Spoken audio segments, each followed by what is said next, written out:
রোজ রোজ একঘেয়ে কাজ করতে একদম ভালো লাগে না। হ্যালো এভরিওয়ান, আমি পিয়ালি।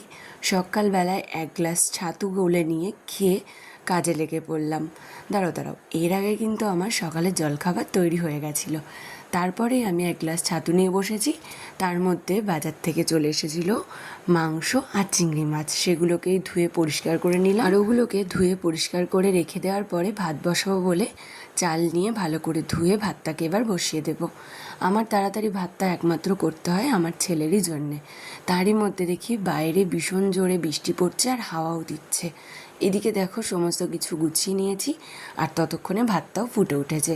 আজকে আমি কচুর শাক করব চিংড়ি মাছ দিয়ে। কাল রাতে আমি কচুর শাকটাকে সেদ্ধ করে ফ্রিজে রেখে দিয়েছিলাম। আমি কচুর শাক সেদ্ধ করি প্রেশার কুকারে, জাস্ট 2টো সিটি মারি, বেশ ভালো সেদ্ধ হয়ে যায়।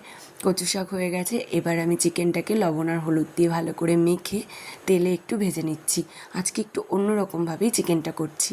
তারপরে ভেজে রাখা চিকেনগুলো তুলে রেখে আলু ভেজে নিলাম। এবার আলুগুলোকেও তুলে রেখে দেবো। এবার তেলের মধ্যে দিয়ে দেবো কুচানো পেঁয়াজ, টমেটো আর কাঁচা লঙ্কা। এবার ভালো করে ওগুলোকে ভেজে নেওয়ার পরে আদা রসুনের পেস্ট দিয়ে দেবো।